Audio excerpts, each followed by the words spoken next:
কথা বলতেছি ভাই, যারা তরমুজ সম্পর্কে না জানেন তারা এই তরমুজ করে লাভ নেই ভাই। তরমুজ খেলে ধরা খাইবেন 100% শিওর, এটা একেবারে লিখে রাখেন, ঠিক আছে? তরমুজ এমন একটা ফসল, এটা হচ্ছে জুয়ার মতন, আপনার হয় পাবেন না যাইবে পুরাটা।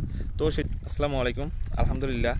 আজকে আমরা আমাদের তরমুজের জমির পাশাপাশি আমাদের যে সরিষা গাছ লাগানো হয়েছে, তারপর বাদাম গাছ লাগানো হয়েছে, তো এগুলো একটু দেখতে আসছি। তো আলহামদুলিল্লাহ আমাদের সরিষা গাছগুলো এই 2 দিন আগেও দেখছি ছোট ছোট, এখন দেখেন যে আলহামদুলিল্লাহ কত সুন্দর হয়ে গেছে সরিষা গাছ। সরিষা গাছ একটা বিষয় আপনাদেরকে মানে জানিয়ে রাখি, সেটা হচ্ছে আপনার সরিষা গাছে কিন্তু হিউজ একটা প্রফিট আছে। আপনার 3-4-5 গুণ ব্যবসা হয় সরিষা গাছে। আপনার যা খরচ যায়, ঠিক আছে, তার থেকে আপনার 4-5 গুণ প্রফিট করা যায়। প্রফিট একটু কম হয়, কিন্তু আপনি খরচের সাথে যদি হিসাব করেন তাহলে আপনার এটা হচ্ছে 4-5 গুণ লাভ হয়। আপনার যেমন তরমুজ একখানি জমিতে 2 লাখ টাকা ইনভেস্ট করলে আপনার লাভ হবে 4 লাখ অথবা 5 লাখ।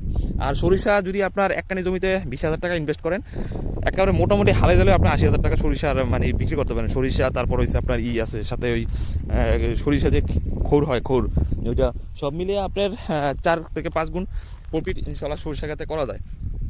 তো অনেকে যারা কৃষি নিয়ে কাজ করতে চান, এই সরিষার বিষয়টা আপনারা মাথায় রাখবেন, কারণ সরিষা দিয়ে মোটামুটি অনেক প্রফিটেবল হওয়া যায়, অনেক লাভবান হওয়া যায়। আর এটা তুলনামূলক খরচ কম, আর একটা হচ্ছে আপনার এটা আপনার রিস্কও কম থাকে। তরমুজের জমিতে যেমন হিউজ একটা রিস্ক, কিন্তু সরিষাতে এরকম রিস্ক নাই।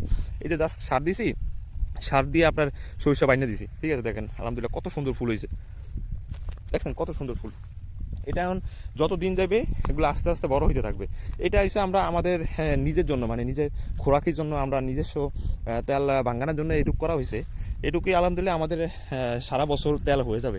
আমাদের তেল ওগুলা বাইরে থেকে কিনা লাগে না। আপনার এই সরিষার তেলই আমরা 12 মাস খাইতে পারি, আমাদের এটুকু সরিষা করেই, ঠিক আছে?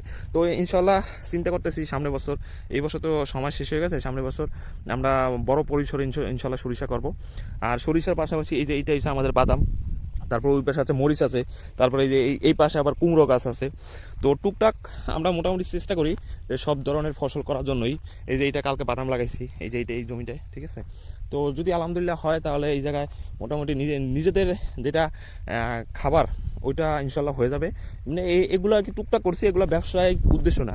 এগুলা চিন্তা করছি যে নিজেরা মানে খোরাকি আনতে নিজেদের একটা মানে যাতে অন্য কারোর কাছ থেকে মানে সংগ্রহ না করা লাগে, সেই জন্যে মূলত এগুলো করা। তা আমাদের জন্য দোয়া করবেন ইনশাল্লাহ, আমরা যাতে আরও বিভিন্ন কৃষি চাষবাস করতে পারি আর আপনাদেরকে দেখাইতে পারি। আর আমার সম্পর্কে তো মোটামুটি জানেন, আমি একটা জব করতাম, একটা হসপিটাল জব করছি। তো দীর্ঘ 7 বছর জব করছি, তারপরে জব এখন ছেড়ে দিছি। জবটাও এখন ভালো লাগতেছে না, চিন্তা করতেছি নিজেই ব্যবসা বাণিজ্য করার, নিজেই কৃষি কাজ করার। আমার বাবা যাতে একজন কৃষক, সেই সুবাদে আমি এই কাজগুলো আমার জন্য অনেক সহজ হয়ে যাবে ইনশাল্লাহ। তো আমাদের জন্য দোয়া করবেন। আর আমাদের সাথে কথা বলতে চাইলে, এমনি বিশেষ করে তরমুজ সম্পর্কে যদি কোনো কথা বলতে চান, তাহলে আমাদের ফেসবুক পেজ আছে অ্যাগ্রো মোমেন্ট, ওই জায়গায় নক দেবেন ইনশাল্লাহ, আমরা চেষ্টা করব আপনাদের সাথে কথা বলার জন্য। আর আমরা তরমুজের সম্পর্কে টুকটাক খুঁটিনাটি সব কিছু জানি, সেই জন্যই আপনাদেরকে বলতেছি। অনেক বাইরে আমাদেরকে নক দেন যে আমরা আসলে তরমুজ কইরা অনেক লস খাইতেছি ভাই। বিশেষ করে যারা এই সম্পর্কে তরমুজ সম্পর্কে না জানেন, একেবারে সত্যি কথা বলতেছি ভাই, যারা তরমুজ সম্পর্কে না জানেন তারা এই তরমুজ করে লাভ নেই ভাই। তরমুজ খেলে ধরা খাইবেন 100% শিওর, এটা একেবারে লিখে রাখেন, ঠিক আছে? তরমুজ এমন একটা ফসল, এটা হচ্ছে জুয়ার মতন, আপনার হয় পাবেন না যাইবে পুরাটা। তো সেই জন্য যদি যারা কইরা থাকেন, যারা করছেন, যারা চিন্তা ভাবনা করতেছেন করবেন, তারা যদি কোনো কিছুতে আটকে পড়েন আমাদেরকে জানাবেন, ইনশাল্লাহ আমরা চেষ্টা করবো আপনাদেরকে সমস্যার সমাধান করে দেওয়ার জন্য। আর যারা তরমুজ নিয়ে ব্যবসা করতে চান তারাও আমাদের সাথে যোগাযোগ করতে পারেন ইনশাল্লাহ। আমাদের এই জায়গায় আর কিছুদিনের ভিতরে ইনশাল্লাহ অনেক তরমুজ উঠতে যাবে, মোটামুটি তরমুজ উঠবে। তো এই জায়গায় দিয়ে তরমুজ নিয়ে ব্যবসা করতে পারেন। তো আমাদের সাথেই থাকুন, আমাদের জন্য দোয়া করুন। আসসালামু আলাইকুম।